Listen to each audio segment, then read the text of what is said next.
Shadows of Chernobyl, April 26, 1986, a date etched into the annals of nuclear history. The catastrophic meltdown of reactor number 4 at the Chernobyl nuclear power plant released radiation 400 times greater than the Hiroshima bomb. Decades later, the exclusion zone remains a frozen monument to human error, but what if the disaster unleashed something far more sinister? The protagonists. Alex.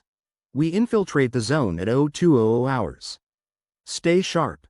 The radiation hotspots are unpredictable. Melissa. I've heard reports of anomalous readings near the Duga radar array. Perfect for high-contrast shots. Jordan. The Soviet archives mention undisclosed facilities. We might be looking at areas no one has seen in over 30 years. Natalie. Microflora mutations here defy all known models of radiobiology. There's something off about this place. Ethan. I've hacked into the old military satellites. We might get some real-time data when we're inside. Entering the exclusion zone. Under the cover of darkness, the group navigates through dense forests. Night vision footage shows dilapidated signs bearing the radiation symbol. Radioactive Alex. Checkpoint Delta is 500 meters ahead. Jammers on. With radiation levels fluctuating between 0.3 to 300 sieverts, the zone is a labyrinth where the laws of physics falter. Unauthorized entry is prohibited, but for this team, boundaries are merely suggestions. Unusual occurrences. The group enters the abandoned hospital. Flashlights sweep across rusted gurneys and peeling paint. A child's gas mask hangs on a shattered mirror, swaying gently despite the still air. Jordan. These symbols. They're not Cyrillic or any known language. Melissa. Wait, did anyone else hear that? A faint whisper echoes. Indistinct and ethereal. Natalie. Radiation spikes are converging at nonlinear intervals. It's as if the isotopes are moving. Melissa reviews her photos and gasps. In one, a translucent figure with hollow eyes stares back. The first encounter. Night has fully enveloped the city. The group sets up a makeshift camp in an old apartment. Moonlight casts elongated shadows through broken blinds. Ethan. I'm going to get some night shots of the reactor silhouette. Alex. Don't wander off too far. Minutes pass. A sudden, muffled scream pierces the silence. The team rushes out to find Ethan's gear strewn across the ground, but he's gone. Melissa. What happened to him? A shadow shifts unnaturally at the edge of their vision. A creature with elongated limbs and eyes that reflect light like a cat's. It vanishes in an instant. Descent into terror. Alex. We need to find Ethan. Stay close and stay alert. Natalie. This isn't just radiation effects. There's a biological anomaly at play. The environment starts to distort. Compasses spin erratically. Sound becomes dampened as if the air itself is thickening. Jordan.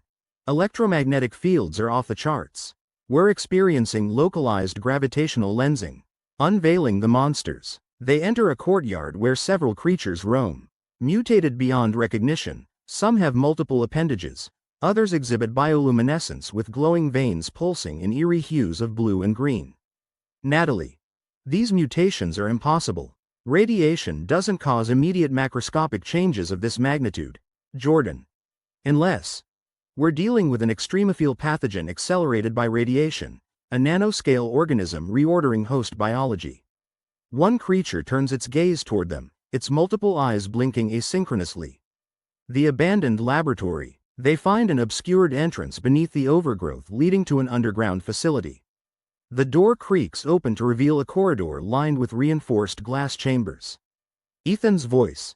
If you find this, the experiments continue. They weren't stopped. Alex. He was here. They access terminals displaying data streams.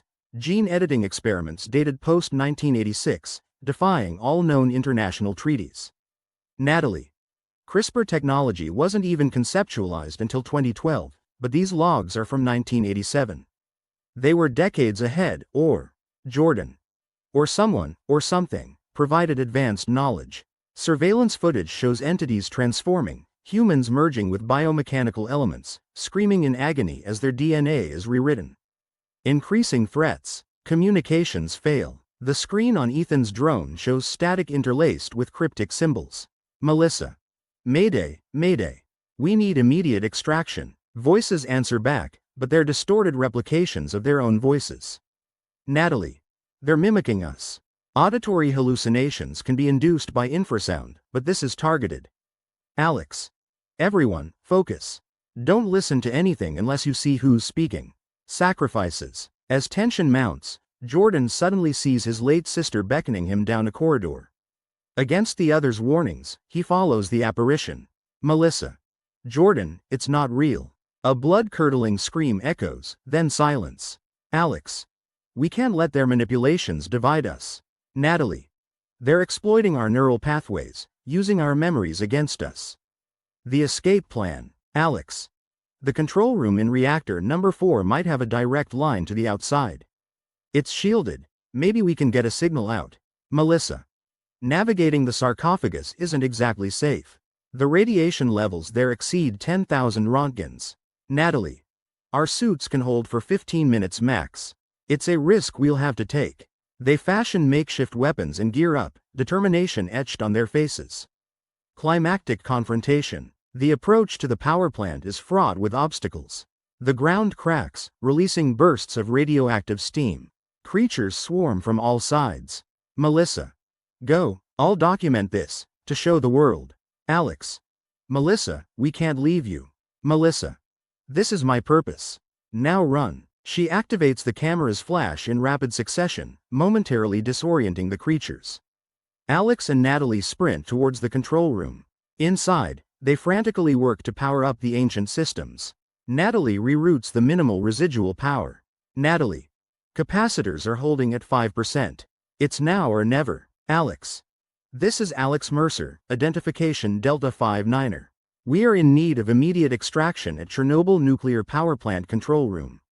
A signal locks in. A distant voice responds, garbled but intelligible. The aftermath. The rumble of rotor blades cuts through the heavy air. A helicopter appears on the horizon, its searchlight piercing the darkness. Natalie. We made it. As they step outside, the glow from the creatures recedes into the shadows. The helicopter lands, but as the dust settles, uniformed figures emerge, faces obscured by gas masks, bearing no insignia. Alex. Wait. Who are you with? An unnatural stillness falls. One of the figures steps forward, eyes reflecting the same eerie luminescence as the creatures. Natalie. No, it's them. In the quest for knowledge, humanity often peers into the abyss, expecting it not to gaze back. The Chernobyl exclusion zone remains a nexus of anomalies, where science falters and speculation becomes reality. Epilogue. Reports of unexplained phenomena are emerging across the globe. Mass bird migrations off course by 15 degrees. Unidentifiable radio frequencies at 1420 MHz, the hydrogen line. The shadows of Chernobyl are no longer confined. Stay curious, stay vigilant. The next phase has already begun.